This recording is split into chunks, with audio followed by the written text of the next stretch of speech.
Hi guys, welcome back. Let's begin with the new question. The question says the following is the PDF of a random variable x and f of x is given by x by 8 for 0 less than x less than 4 and f of x is 0 otherwise, and we need to find probability of x less than 1.5, probability of 1 less than x less than 2 and probability of x greater than 2. काफी easy question है, so without wasting any time let's quickly begin with the solution. सबसे पहले इस question में हमें क्या find करना है, probability of x less than 1.5. Now dear students, जब भी आपको किसी भी पीडीएफ के लिए प्रोबेबिलिटी फाइंड करनी हो तो probability is simply given by integration a to b f of x dx. I repeat, किसी भी पीडीएफ के लिए प्रोबेबिलिटी कैसे मिलती है? By integrating a to b f of x dx. That's it. Probability मतलब इंटीग्रेशन ऑफ द फंक्शन. तो यहां भी हमें प्रोबेबिलिटी फाइंड करनी है, तो प्रोबेबिलिटी का मतलब क्या होता है? Integration a to b f of x dx. अब यहां पर देखिए f ऑफ x तो हमें दिया ही है, f ऑफ x है x बाई 8. साथ ही साथ हमें क्या आइडेंटिफाई करना है? यहाँ a और b की वैल्यूज. तो क्वेश्चन में कौन सी प्रोबेबिलिटी फाइंड करना है? x लेस देन 1.5, 1.5 से कम. तो हमारा जो फंक्शन है f of x x by 8, उसमें x की मिनिमम वैल्यू है 0 और मैक्सिमम वैल्यू है 4. लोअर लिमिट है 0 और अपर लिमिट क्या है? 4. तो अगर हमें 1.5 से कम चाहिए x की वैल्यू, तो 1.5 से कम हम कहां तक जा सकते हैं? 0 तक. तो 1.5 से less meaning 1.5 and it will go all the way up to 0. तो यहां पर जो a है, a की वैल्यू हो जाएगी 0 और b की वैल्यू हो जाएगी 1.5. करेक्ट है. 1.5 से कम मतलब 1.5 से लेकर 0 तक, क्योंकि मिनिमम वैल्यू और जो लोअर लिमिट है वो इस केस में 0 है.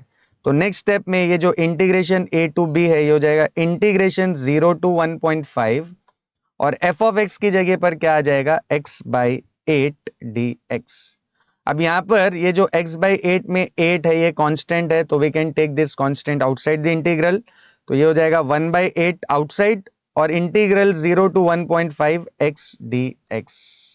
अब नेक्स्ट स्टेप में this 1 by 8 will remain as it is और हमें क्या करना है? x का इंटीग्रेशन फाइंड करना है. And I hope everybody knows integration of x is x square by 2, right? x का इंटीग्रेशन क्या होता है? x square by 2. तो यहाँ भी x का इंटीग्रेशन क्या हो जाएगा? x square by 2. बट क्योंकि यहाँ पर हमें लिमिट्स भी दी हुई है, तो ये हो जाएगी लोअर लिमिट 0 और अपर लिमिट 1.5. अब जब भी आपको लिमिट्स दी हुई होती है तो इंटीग्रेट करने के बाद हम क्या करते हैं? x की जगह पे पहले अपर लिमिट सब्सटीट्यूट करते हैं and minus lower limit, upper limit minus lower limit. अब उससे पहले यहाँ पर देखिए, ये जो 2 कांस्टेंट है इसको भी हम बाहर ले सकते हैं, राइट? तो ये 1 बाई 8 और ये 2 बाहर जाएगा तो ये 8 इंटू 2 हो जाएगा 16. तो बाहर 1 बाई 16 है हमारे पास और ब्रैकेट में भी हमारे पास बचा है सिर्फ x स्क्वायर और उसमें हमें पहले x की जगह पे क्या रखनी है? Upper limit which is 1.5. तो ये हो जाएगा 1.5 का square minus lower limit is 0, तो 0 का square, upper limit minus lower limit. अब ये 1 बाई 16 एज इट इज आ जाएगा एंड 1.5 का स्क्वायर होता है 2.25, राइट? 1.5 का स्क्वायर इज 2.25 एंड 0 का स्क्वायर इज 0, सो 2.25 माइनस 0. अब 2.25 माइनस 0 ऑफ कोर्स 2.25 ही होगा और डिवाइडेड बाय 16. अब इसको अगर हम फर्दर सिंप्लीफाई करें तो ये जो डेसिमल है, अगर इसको मैं 2 डिजिट राइट में शिफ्ट करता हूं तो डिनोमिनेटर में हमें 2 एक्स्ट्रा 0 ऐड करने पड़ेंगे. तो ये हो जाएगा 225 डिवाइडेड बाय 1600, राइट? और इसको अगर हम फाइनली 25 से रिड्यूस करें तो ये टोटल बन जाएगा 9 by 64. So probability of x less than 1.5 is 9 by 64. That's it. अब यही सेम पैटर्न हमको रिपीट करना है सब क्वेश्चन नंबर 2 और सब क्वेश्चन नंबर 3 में. सब क्वेश्चन नंबर 2 में we need to find probability of 1 less than x less than 2. Again probability मतलब integration a to b f of x dx.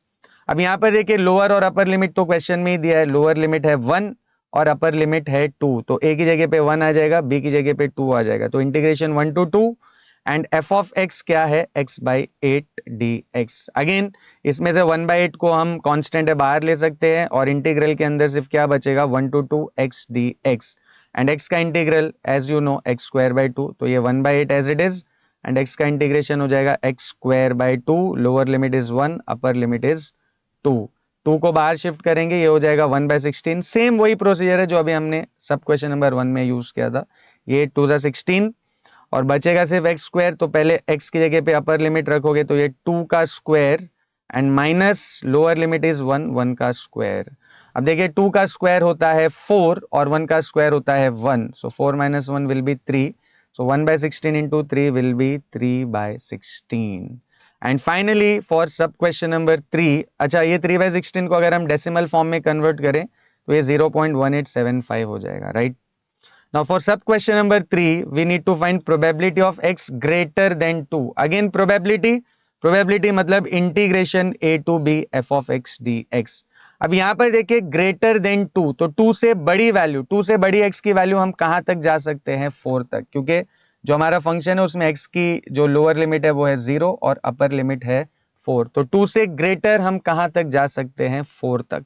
तो ग्रेटर देन 2 मतलब 2 से लेके 4, तो लोअर लिमिट हो जाएगी 2, अपर लिमिट हो जाएगी 4। तो integration 2 to 4 end of course f of x क्या है, x/8 dx।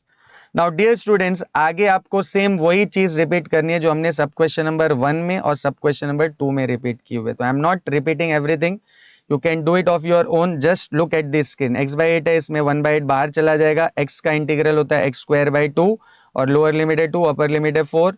x की जगह पे अगर आप 4 रखोगे पहले तो ये हो जाएगा 4 स्क्वायर, और उससे पहले ये 2 को आप बाहर भी ले सकते हो, तो ये 1/16 हो जाएगा। एंड x की जगह पे 4 रखोगे, 4 का स्क्वायर अपर लिमिट माइनस 2 का स्क्वायर लोअर लिमिट। 4 का स्क्वायर होता है 16, 2 का स्क्वायर होता है 4, 16 - 4 इज 12, सो 1/16 इंटू 12 हो जाएगा 12/16 विच इज 3/4, और 3/4 को अगर हम डेसिमल फॉर्म में सब्सटीट्यूट करें, सिंप्लीफाई करें, तो ये हो जाएगा 0.75। तो काफी इजी क्वेश्चन है, सिर्फ आपको क्या फाइंड करनी थी, probability. And remember one thing, PDF में प्रोबेबिलिटी का मतलब होता है integration a to b f of x dx। I hope this is clear to everyone. See you in the next video.